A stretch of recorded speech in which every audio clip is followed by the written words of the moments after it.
ప్రణాళిక ఉంటుందంట. దేవుడి మందిరంలో ఉపయోగించిన వస్తువులుగా ఉపయోగపడుతూ రావాలి. ఎక్కడెక్కడ ఉంటుందో దేవుడి సన్నిధిలో కూడా ఆ దేవుడి రోజు నాతో ఏం మాట్లాడుతున్నాడు, ఆయన ఇష్టమేంటో ఇదిగో నేను వైద్యాలు వచ్చా, ఎత్తమైన మాటలు మాట్లాడి వచ్చా, తీర్పు తీర్చి వచ్చా, తప్పుడు మాటలు మాట్లాడి వచ్చాను ప్రభా. ఈ తీసుకుని ఏం చేయమంటా ఉన్నాను అనగాలి. దేవుడు ఆ లేవీయుల్లో ఉండి ఆ సేవకుల్లో ఉండి ఆయన దిగుడుగా మాట్లాడతారు, ఖచ్చితంగా మాట్లాడతారు. నువ్వు ఆ మాట వినగలిగితే నీ జీవితంలో కార్యాన్ని చూస్తావు. ఒక దినాన ఆ ఊళ్ళో అభిప్రాయమైనటువంటి నా కుటుంబంలో స్వాధీనం చేసుకున్నాడు. దేవుడి దగ్గరికి వచ్చి నువ్వు ఏం చేయాలనుకుంటున్నాడు, అందుకు దేవుడికి మందిరం నాలో నుంచి భక్తి చేస్తాడు. నాలో నుంచి దేవుడు ఎన్ని విధాలుగా మాట్లాడుతున్నాడు, ఏం గ్రహిస్తున్నాం, ఏం మార్చుకుంటున్నాం, మా బ్రతుకులో ఏం మార్చుకుంటున్నాం. దేవుడి మాటలు ఏమైనా తేడా ఉందా? దేవుడు మీరు ప్రతి మీరు జీవించినట్టుగా జీవించమని చెప్తున్నాడా? ఏదే సార్ మీరు ఆలోచించుకోండి. హల్లెలూయా, హల్లెలూయా. అదో మాట్లాడు ప్రభువా,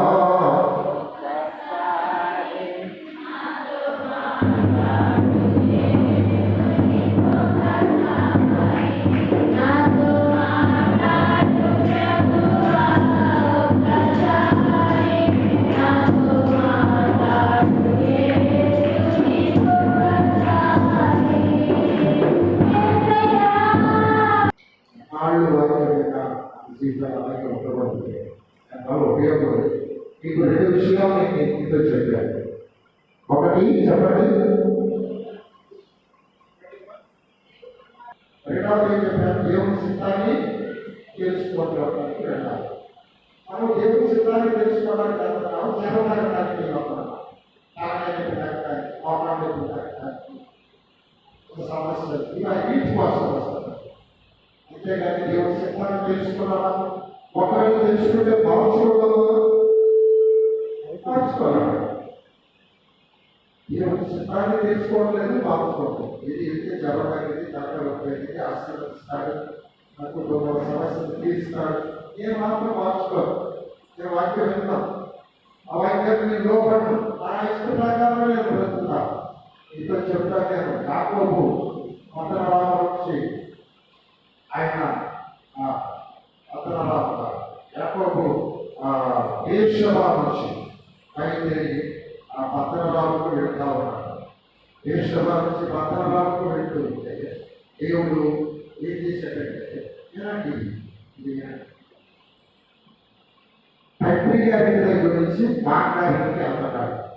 ఒక యాకోబు, ఒక మోసగాడు, తెలియగలవాడు, పట్టుదల గలవాడు, ఇవన్నీ లోకంలో పక్కన నేర్చిన వాడు. నాకు పక్కన నేర్చిన వాడు అన్నను మోసం చేయగలడు, ఎక్కడిని మోసం చేయగలడు, ఎవరినైనా మామను మోసం చేయగలడు, అబద్ధాలు ఆడగలడు.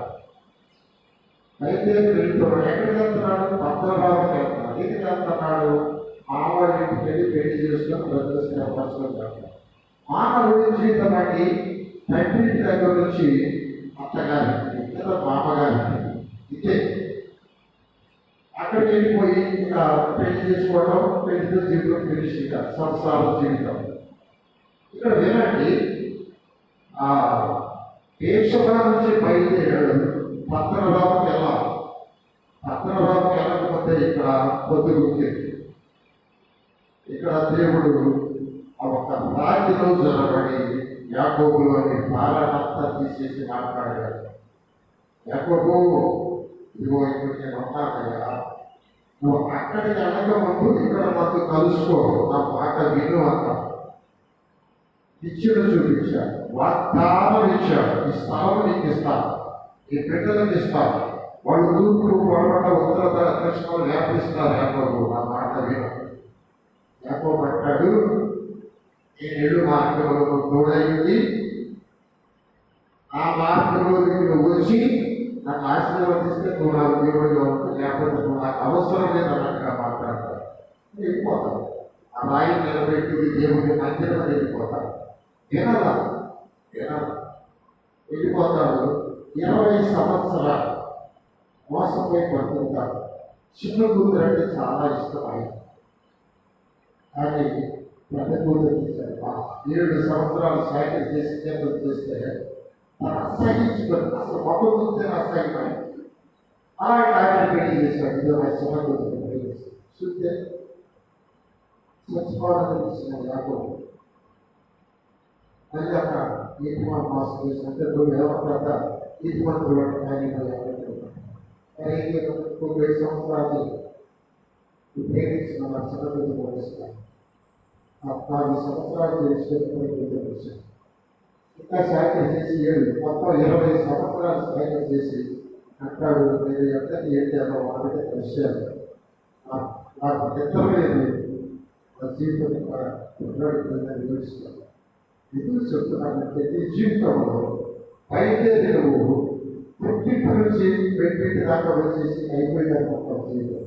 కానీ దేవుడు నేను వేదేవికి రమ్మంటున్నాడు, అంగీరానికి రమ్మంటున్నాడు, నా మాట వినమంటున్నాడు.